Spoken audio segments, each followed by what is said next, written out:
Nos preparamos con mi esposo para tener un embarazo saludable. Estábamos listos, entre comillas, para ser papás.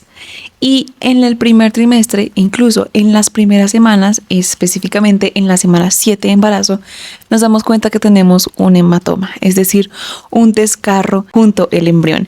Y desde ahí empezó nuestra lucha con el tema del embarazo. Siempre los doctores nos decían o nos preguntaban, ¿ya sangraron? ¿Están en una amenaza constante de aborto? Y era una constante lucha entre le creo a un profesional médico o le creo a Dios. Y hoy vengo a contarte el segundo capítulo de nuestra historia de cómo vimos el proceso de embarazo. Así que, amiga, bienvenidísima oficialmente al segundo capítulo de nuestra serie de embarazo o esta Girl Talk.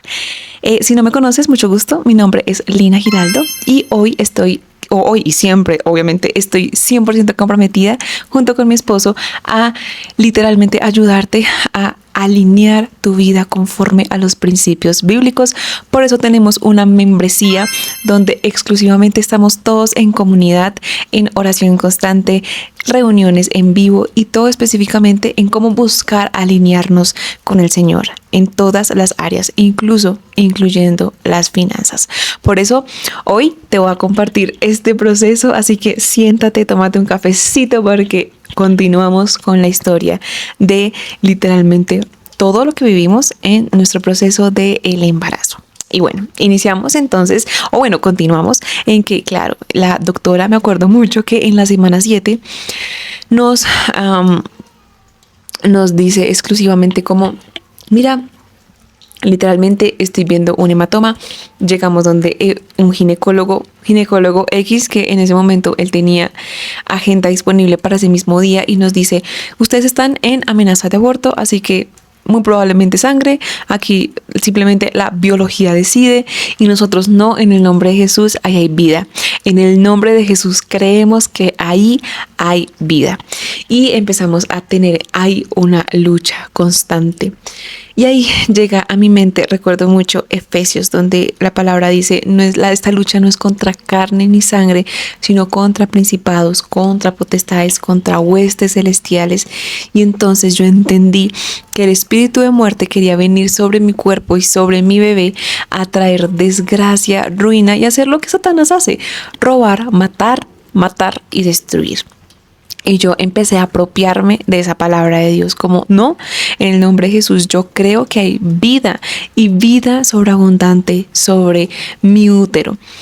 Entonces, en ese momento recuerdo mucho que yo empecé a despertarme a las 3 de la mañana, así embarazada, así que tenía que estar, porque recuerden que yo tenía que estar todo el tiempo 100% en mi cama, acostada, y empecé a levantarme a las 3 de la mañana a orar con intención, con estrategia. Si tienes preguntas de cómo orar con intención, con estrategia y de cómo pedir estratégicamente al Señor, muy sencillo, simplemente dentro de la membresía tenemos una clase donde les enseñamos cómo orar con intención y propósito en cada situación de sus vidas. Pero bueno, volviendo al tema. Claro, entonces yo empecé a orar a las 3 de la mañana, súper juiciosa, súper dedicada, como no, si esta guerra no es contra sangre ni carne, o sea, no es contra los médicos, ni siquiera contra la ecografía ni demás, ni siquiera contra ese mismo hematoma, sino es contra principados y potestades. Yo voy a ganar esa victoria porque la victoria ya está ganada en Cristo Jesús. Y empecé a levantarme a las 3 de la mañana, a orar fuertemente, y ahí yo siento que ahí empiezan a hacer mucho más el corazón de madre, por más pequeño que sea el bebé o por más pequeño que sea el embrión. Siento que Dios nos diseña como mujeres específicamente para lograr tener este sentimiento que jamás en mi vida había sentido. Y claro, ahí fue que yo empecé muy juiciosa a orar a las 3 de la mañana. Pero mientras tanto, eso pasaba en las madrugadas, pero mientras tanto, yo te voy a ser muy sincera, mis días eran demasiado tristes. O sea, humanamente, aunque, yo aquí te estoy hablando de, claro, hay que luchar la buena batalla, pero humanamente mi corazón estaba demasiado triste, en una tristeza muy, muy profunda que definitivamente no se lo deseo a nadie. Entré en un proceso de tristeza donde literalmente mi corazón todo el tiempo pensaba en muerte, todo el tiempo pensaba en que no lo iba a lograr, todo el tiempo pensaba en que iban a pasar muchísimas cosas y entre esas pues sangrar. O sea, yo no le deseo esto a nadie principalmente, y es que mi miedo era tan constante que me daba miedo ir al baño, porque yo decía, en el baño voy a encontrar sangre, en el baño voy a encontrar algo horrible, y mis sueños también empezaron a ser terribles, terribles. Y en esos sueños recuerdo mucho que el Espíritu Santo, ay, coco suave, el Espíritu Santo me revelaba un montón como el plan del enemigo, del qué era lo que quería él. Me acuerdo mucho que yo me levanté en una noche y me levanté en un sueño. Específicamente el sueño fue que yo iba al baño y encontraba mucha sangre en el baño.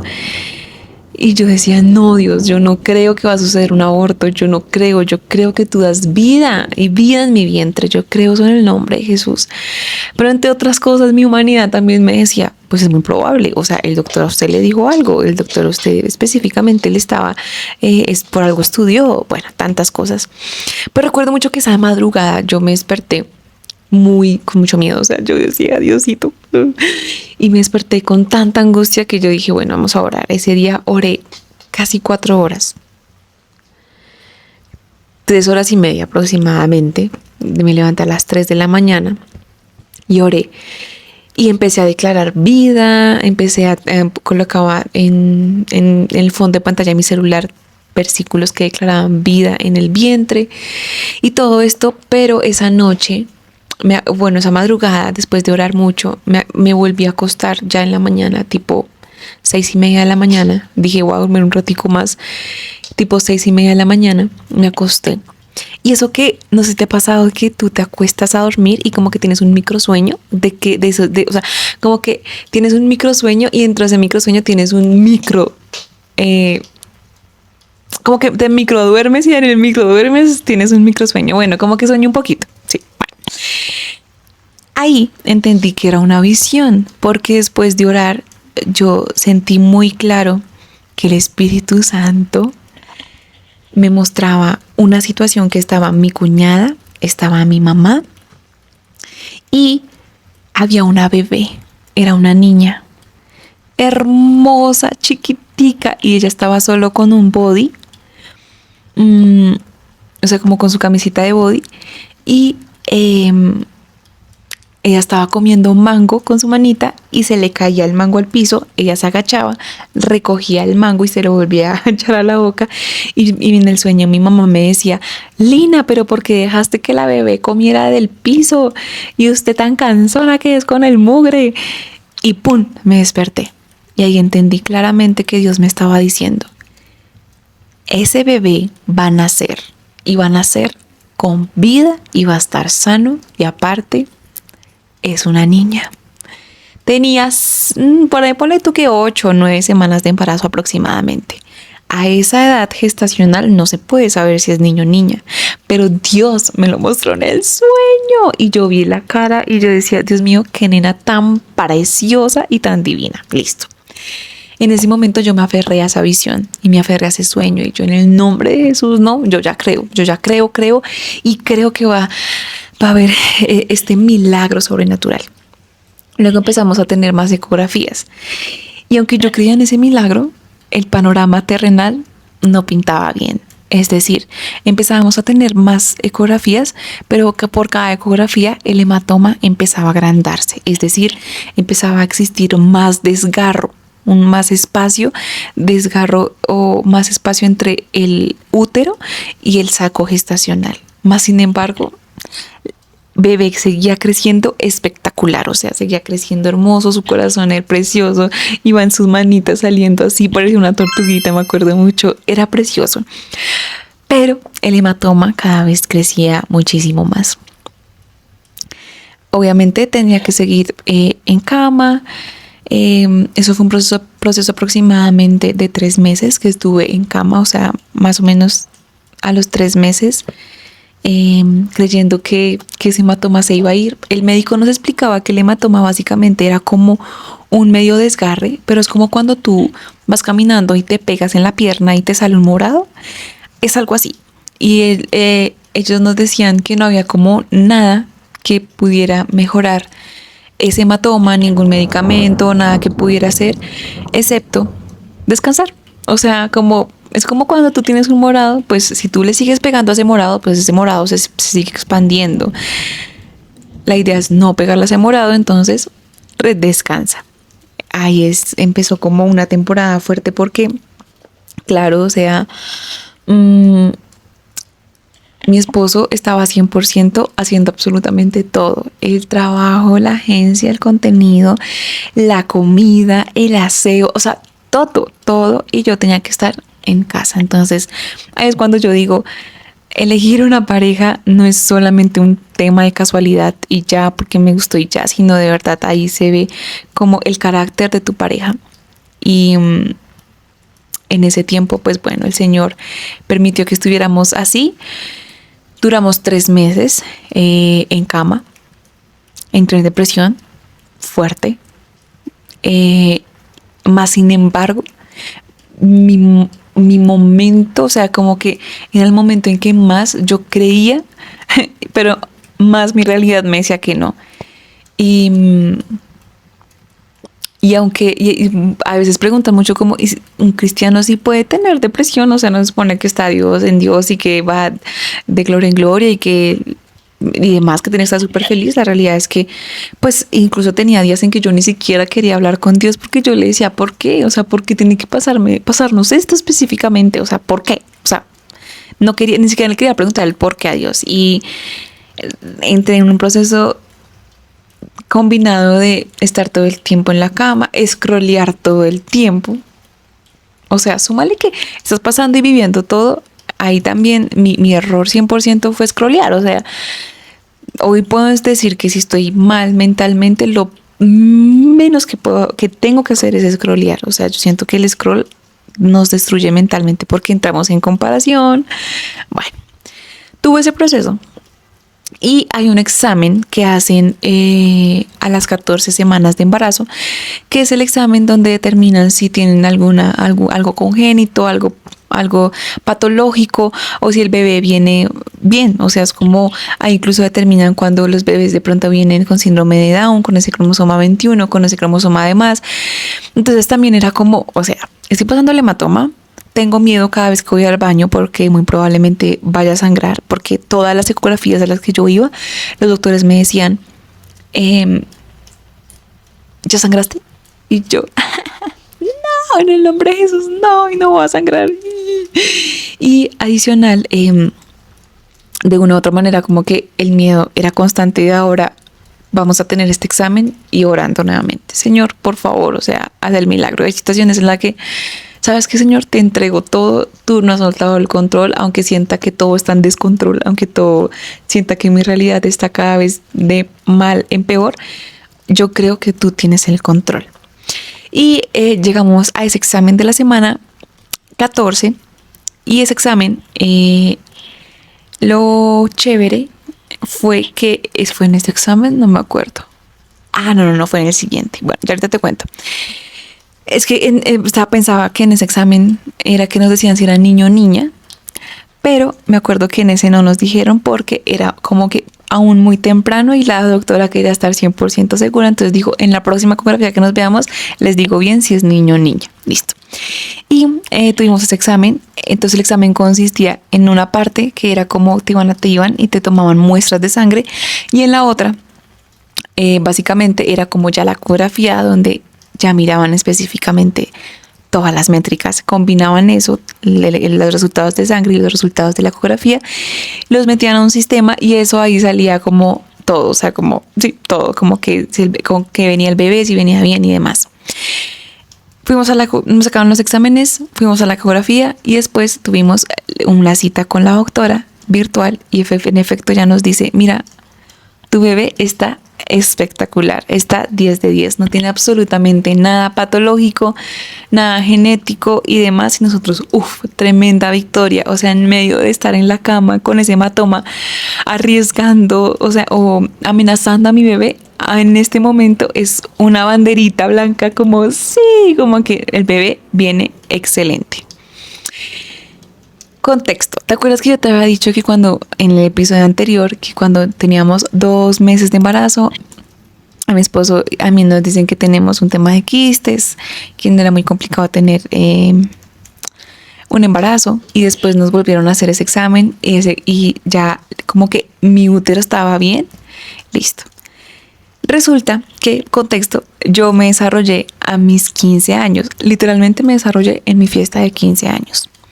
Y fue muy especial porque la doctora, hubo un momento en que en la reunión nos dice, le dice a mi esposo, esposito o papá, felicite a su esposa. Y él, ¿por qué? Y él le decía, es momento de que usted le haga una fiesta a su esposa, porque entonces ella nos mostró un cuadro. Entonces el cuadro básicamente era como así, o sea, como así era como estaba el útero en edad biológica, como el estado del útero, y aquí la edad biológica. Y le dijo, vea, su esposa tiene 28 años, pero según la edad biológica del útero de su mujer es de una niña de 15 años. ¿Qué? O sea, me estás diciendo que aunque tenga 28 años, mi útero o mi sistema reproductor está en una edad biológica de una niña de 15 años. Y ella, en efecto, y le dijo, esposo, hágale la fiesta a su esposa de 15 años. ¿Qué? Lo que la doctora no sabía es que para nosotros fue una mega sorpresa, porque literalmente, Amix, o sea, ahí está comprobado médicamente que Dios me dio un útero nuevo. O sea, si yo me desarrollé a los 15 años, me dio un útero de 15 años a mis 28 años. Y hoy puedo decirte que aunque hayan diagnósticos que te digan que es imposible tener un bebé o que es difícil, Dios tiene la última palabra. Y hoy yo puedo decir a mi Dios, médicamente está comprobado que Dios me dio un útero nuevo. Literalmente, desde cuando yo tuve mi primer periodo de 15 años, 15 años me dio el útero después. Claro, nosotros súper felices, ese día lloramos demasiado, no solo por el milagro de que la bebé estuviese bien, o el bebé, aún no sabes, ya que, bueno, de que bebé estuviese bien, de que viniera bien, de que sus cromosomas estaban correctos, de que no había ninguna patología, pues adicional, Dios me da un útero nuevo. Y ahí fue que de verdad empezó una bendición. Luego tuvimos la siguiente ecografía, y en esa siguiente ecografía nosotros le llevamos un sobre a la doctora y le dijimos, mira doctora, te entregamos este sobre para que por favor anotes literalmente como si es niña o niño. Nosotros queremos hacer una revelación de género, como muy íntima, pero pues necesitamos de tu ayuda, así que por favor, pues, ¿será que la puedes anotar? Ella lo anotó y nosotros contratamos como una tortica, hicimos una tortica porque queríamos como que primero fuera súper personal, como nosotros con Coco, y fue este momento. Dios, te entregamos este momento, Señor, te damos gracias por este que viene en camino, Señor, y va a ser una mujer o un hombre increíble, Señor. En nombre de Jesús, amén. Estoy muy nervioso. Lo habíamos pedido, lo habíamos soñado. No estoy lista. Acá está el Espíritu Santo y Señor, te entregamos este bebé que va a ser para ti. Bueno. 1, 2, 3. Ya. 1, 2, 3. ¡Sí es! ¡Sí es! ¡Ay, va a ser una princesa! No lo puedo creer. Va a ser una princesa como tú. Te amo. ¡Wow! Dios, gracias, Dios, Señor. Gracias. Va a ser mi adoración. Ay, Dios, gracias. ¡Wow! Una nena. Una princesa. Te amo. Mira, vas a tener una hermanita, Coco. Estoy temblando. Es increíble, no puedo creer así una niña. Te amo. Te amo, bueno. Vamos, princesa. Vamos, princesa, tus papás te esperan aquí. 2026 te vienes con toda. Claro, fue una hermosa y bella princesa. Ahí entonces ya es la bebé, la bebé, la bebé. Yo no podía, la emoción, o sea, como que, Dios mío, Dios, tú me vas a dar una mejor amiguita, o sea, me vas a dar la mejor amiga que tanto deseaba y en efecto ha sido así, ha sido espectacular, espectacular tener una princesa, pero bueno, ya más adelante te voy a contar bien el tema, pero entonces fue una bella y hermosa princesa y estábamos demasiado felices, o sea, hasta ahí, bien. Ahora, quiero pausa acá con esto, quiero hablarte un poco de los síntomas del embarazo. Entonces, lo que yo te decía, yo recién casada, yo le oraba a Dios y le decía a Dios, yo no quiero tener síntomas, ni náuseas, ni vómitos, absolutamente nada, o sea, de verdad. Pero sí me gustaría que, pues, me ayudaras a que si necesitas síntomas, que los tenga mi esposo. ¿Tú crees? No, no pasó. Yo tuve todos los síntomas posibles, habidos y por haber. Tuve náuseas y muchos vómitos. Yo pensaba que yo lo iba a lograr sin pastas, como bueno, tengo náuseas, pero lo voy a lograr sin pastas. En efecto, no. En efecto, no. Me tocó tomarme las pastas, vomitaba, trataba de no vomitar, pero cuando vomitaba muchísimo. Tuve antojos, demasiado antojo fue de jamón en el embarazo, o sea, como que todos los días. Era tanto el antojo que yo todos los días tenía que desayunar huevos revueltos con jamón y el jamón tenía que estar bien tostado. Si no estaba tostado, me daban ganas de vomitar. Me acuerdo una vez mucho que mi esposo un domingo me trajo tamal, que es una comida típica acá en Colombia, y me trajo el tamal. Amix, comí tamal. La bebé me lo hizo devolver absolutamente todo y me tocó comer huevo con jamón tostado. Eso fue uno de los antojos que tuve. También, ¿qué otro antojo tuve? 2 veces tuve antojo de hamburguesa de McDonald's en la madrugada. Entonces nos fuimos con mi esposito. Porque, el antojo. Eso sí, las náuseas me duraron hasta el mes 5. O sea, eso que dicen que ya pasa el tercer mes y ¿tú crees? Pasaba mes 3, mes 4 y yo seguía con unas náuseas horribles. ¿Te acuerdas que yo te había dicho en el episodio anterior que a mí me encantaba muchísimo el pollo? Pues bueno, en el embarazo lo repudié a tal nivel que yo pasaba por un asadero de pollos y vomitaba, literal, una vez casi vomito en la calle al pasar por un asadero. Era muy chistoso. ¿Qué otro síntoma tuve? No, mira que no, básicamente esos síntomas, pues es que el síntoma de la náusea y el vómito ya es suficiente, o sea, como que tú no quieres más. Mi esposo sí hubo una época que tuvo un poquito de náuseas, pero él también tuvo mucho antojo, por ejemplo, de cosas que él odiaba antes de que que quedáramos en embarazo. Él odiaba, por ejemplo, o no le gusta tanto como el maíz pira. A él le dio muchísimo antojo de maíz pira en el embarazo. De arequipe también. A él le dio antojitos. A él sí le dio como antojitos, ¿sabes? ¿Qué otra cosa?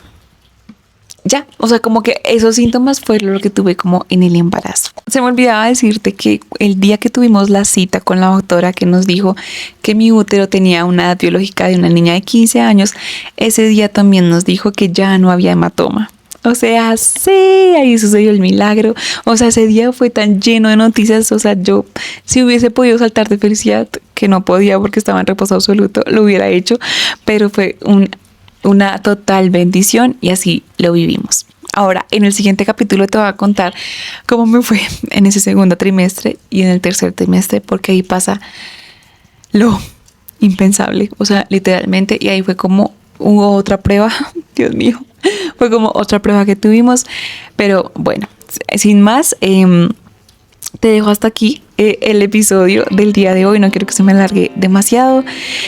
Si quieres entrar en la membresía, aquí te dejo también toda la información para que entres directamente en la comunidad y empieces una nueva misión de vida, de crear un nuevo propósito en cada área de tu vida, siguiendo los principios bíblicos y del Señor. Sin más, nos vemos en el próximo Girl Talk y nos vemos después. Chao.